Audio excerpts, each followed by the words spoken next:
Hi, Achim here from InnerSpace Explorers. Juan here from InnerSpace Explorers as well. As you can see, we're still in Blue Grotto, like last week. And just changed position. Yeah, we changed position, make it a bit more entertaining for you. And so the other question we received recently was, what kind of compass do you prefer? And those of you who know me a little bit better and probably dive with me know what I prefer. And the person that actually asked me recently presented me a Suunto SK7, was like, I was told that this is the DRR compass. And I personally hate the thing. Probably shouldn't say. Why? Because it's so big. It's big. I mean, a lot of people say it's great because you can almost not block the bezel from spinning, and no matter which direction you turn it. But it's such a big chunk of equipment on the arm, and I always hated that from day number one. Yeah. Yeah. There's a lot more to it than that, right? Okay, so where do you wear it? I mean, that's probably. I mean, we talk about compass worn on the arm, right? So yes. I have my depth gauge, whatever, on my right arm, and I have my compass on the left arm. Yes. And same. Unless I really take it off to do like some super specific navigation, it stays there. Yeah. In general, mine too. So the thing is with me, if you ask me what my favorite compass is, it's the one that works. Because I've had different sorts of compass not work. Okay, and I realize now that even the more upper tier compasses, they do eventually fail. Yeah. The only I mean, I had somewhere basically that turning bezel just jumped off the needle and was just stuck. That I had one that was draining fluid and then obviously didn't turn again.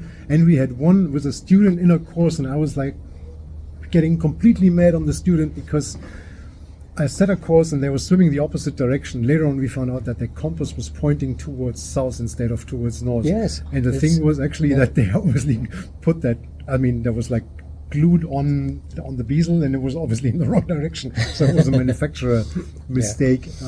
But it was super funny. I never saw that before. I was like, how stupid can you be? I told you north. You were swinging the other direction, and then I was like, okay, it's the compass, not the student. Well, what about that point about the bezel being able to have a certain tolerance for not being flat?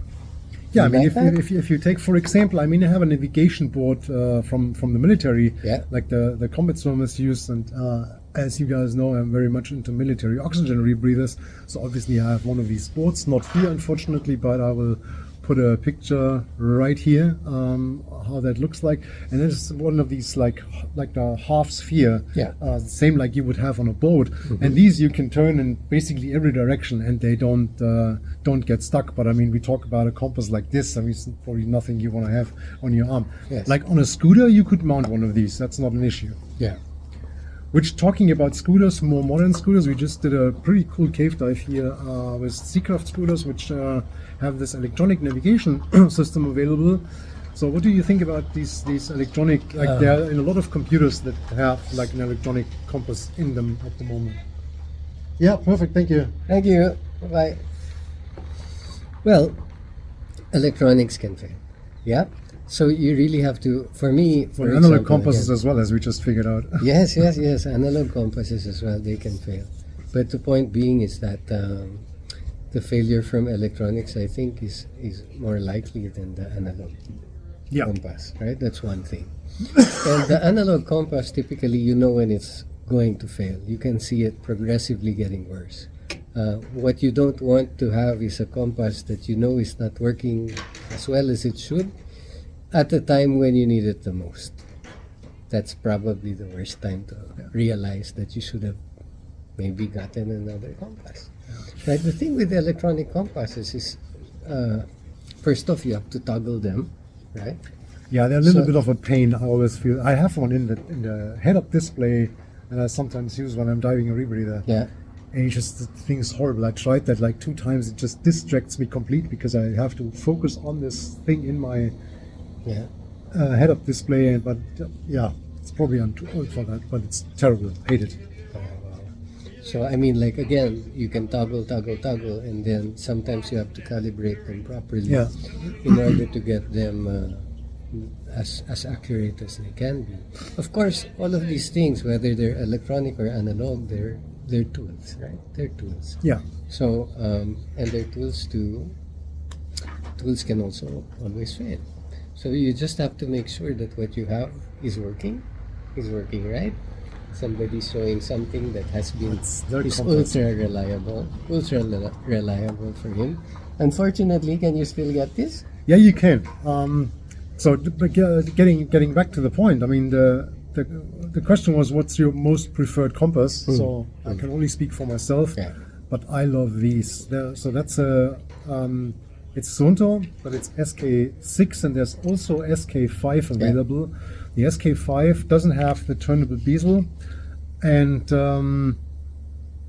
or the compass rose, or whatever you want to call this, the turnable ring here, and is even a little bit more flat. So basically for that black part here, so it's all black, and these you can only find, as far as I know, these you can only find secondhand on eBay or something like that. But a follower of the YouTube channel actually came to me and said, hey, did you see this? And they, from what I know, are still available as you have it here. And I also like the fact that they don't have any plastic buckle or whatever. They have this metal buckle here and this really sturdy band and everything. So for me, this is, I mean, that's the best compass ever. Yeah, you can see that I use this a lot, salt water, but it's still, I mean, it's not like deteriorating and falling off. And what this doesn't have, it doesn't have like this looks through the window thing. Yeah. And I never use that. Yeah, and it looks a little bit, obviously now as I'm having it upside down, it doesn't really work, but it only has like this one dial here, and then you can obviously it's very simple, it's very robust, you know, it's something that you can rely on. So I think it's basically a military compass. But I love this thing, and it's so, I mean, if I have that on the arm, it doesn't, because people ask like, yeah, what's the problem with the big compass? For me, like reaching through stages in my pocket, and if this thing exceeds the or extends the ring of my dry glove system, I just it's a pain even for me. donning and doffing, like even of your equipment. Yeah, so like going in and off, and you just the shoulder harness just gets stuck on the compass. I can't have that. So this is my recommendation and my absolute favorite. So what do you guys like? Yeah, let us know. What's your maybe you know something that's even more flat than this, and I can upgrade. So let me know and put it in the comment section. And if you have things you want to ask or you want to have explained or discussed, let us know. And other than that, stay safe, and we see you in the next video. Bye. Bye-bye.